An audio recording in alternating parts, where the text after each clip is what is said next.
Bonjour à tout le monde. Et bonjour à tous les autres. Nous sommes heureux en cette fin d'année de faire le point avec vous un petit peu sur où nous en sommes et sur ce fameux projet Finca Colibri au Costa Rica. Oui, un projet qui nous tient depuis longtemps, hein. N'est-ce pas? Donc c'est un projet qui est basé sur 3 axes. Le premier axe, c'est le développement personnel. Le deuxième axe, c'est l'agrotourisme. Et le troisième axe, c'est la nature tropicale. Exact. Alors, on va un petit peu vous développer, parce qu'on a essayé de résumer en quelques phrases. Alors, quand on dit développement personnel, c'est effectivement, nous sommes en train de construire les bungalows, les cabines, on appelle ça ici, pour pouvoir vous accueillir dans des conditions qui sont extraordinaires. Et cet accueil va s'orienter entre ou individuel ou collectif, par le biais de stages, par exemple, par un accompagnement psychologique, énergétique. Alors, les cabines sont en cours de construction et figurez-vous qu'elles sont entièrement en bois avec une vue extraordinaire sur le golfe de Nicoya, sur la montagne aussi.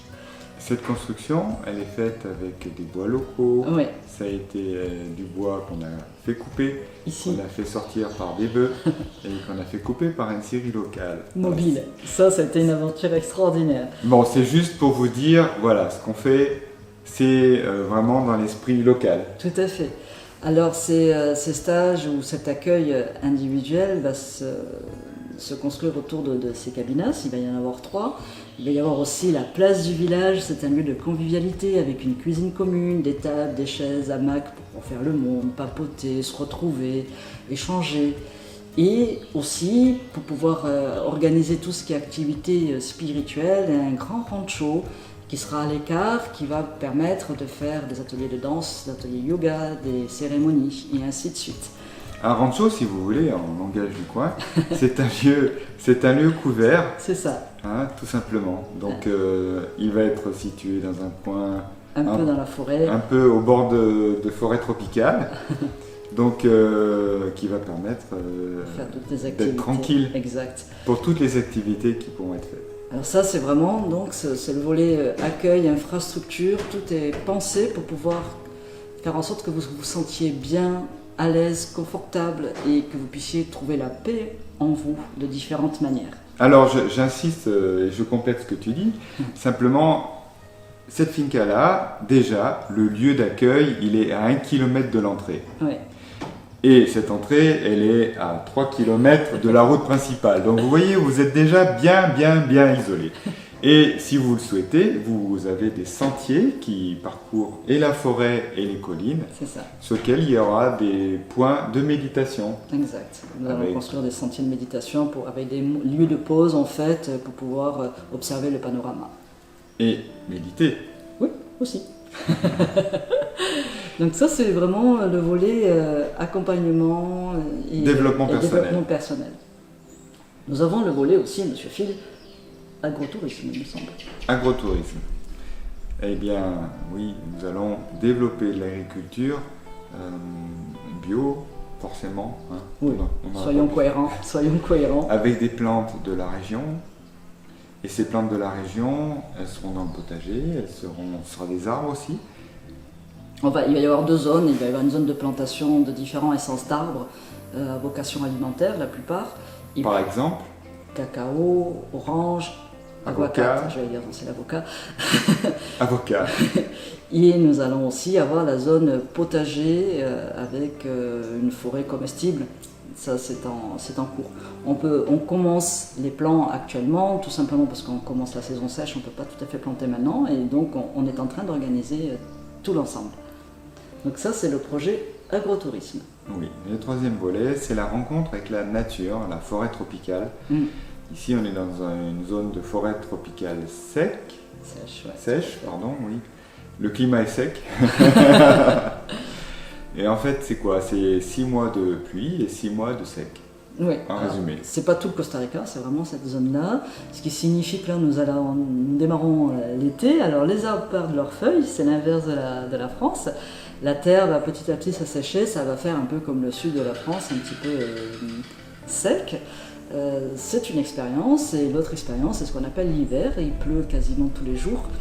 forcément la terre est moins sèche, on va dire ça comme ça, et c'est une autre aventure, en fait, c'est une autre rencontre. Tout est plus vert, plus dense, forcément. Donc c'est deux polarités qui se rencontrent, un petit peu le feu, un petit peu l'eau, et c'est assez extraordinaire. De voir que la nature se développe à une vitesse grandiose. Donc c'est vraiment ce contact avec la nature que nous vous proposons. La finca est grande, hein, il y a 86 hectares, donc cette rencontre va pouvoir se faire grâce à des balades à cheval, parce que nous avons des chevaux, grâce à des balades à pied. Parce que nous avons des pieds. et des sentiers de randonnée, avec des points de vue qui sont extraordinaires. Et puis simplement aussi le silence. Nous souhaitons reboiser une bonne partie, enfin reboiser, continuer à ce que la forêt progresse, c'est plutôt le terme, parce que ça se fait tout seul. Préserver cette nature, ce qui signifie que vous allez pouvoir rencontrer des singes. Nous avons 2 espèces de singes ici. Les entendre, les rencontrer, vous allez pouvoir rencontrer des coatis, des iguanes et autres animaux en fonction de ce qui se passe et de la saison à laquelle vous serez là. Enfin, c'est vraiment un univers un peu magique dans lequel nous vous convions avec beaucoup de bonheur et beaucoup de plaisir, qui s'articule sur différents plans, que ce soit du très pragmatique ou du très spirituel. Et dans tous les cas, oui, c'est d'être plus près de vous-même. C'est ça. Parce que aller dans ce lieu-là, ce sera une façon d'aller chez vous. Exactement, à l'intérieur de votre cœur. Alors vous l'avez compris, hein, nous n'allons pas proposer un service de tourisme habituel. Ça, il y a d'autres gens qui savent très très bien le faire. Nous, c'est pas du tout notre propos. Nous souhaitons proposer une hôtellerie dans un cadre magnifique, mais à viser bien-être, mieux-être en tout cas, pour que vous puissiez retrouver votre centre, votre intégrité, et que vous puissiez dépasser toutes les peurs qui sont environnantes. Tout à fait. Je reprends le mot hôtellerie. Personnellement, il m'a un peu dérangé. C'est normal. J'arrivais pas à trouver le bon terme. Des hébergements. Oui, des hébergements un accueil atypique, un accueil atypique. Voilà. Alors bien sûr, si vous êtes maître de stage, si vous êtes vous-même intéressé à titre individuel, eh bien n'hésitez pas à nous contacter. Hein, bien sûr, proposez vos questions. Nous serons prêts, nous pensons, d'ici mai 2021, le temps de 22, mai 2022, pour... le temps de finir correctement et que tout soit propre. À la fin de la vidéo, là, vous allez avoir notre adresse mail ainsi que le site qui va s'afficher, notre numéro de téléphone. Vous pouvez nous joindre via WhatsApp ou Signal. Posez-nous toutes vos questions, que vous soyez maître de stage, que vous soyez un particulier. Nous sommes tout à fait à votre écoute. C'est avec plaisir que nous vous répondrons. Merci. Belle journée, à bientôt. Au revoir.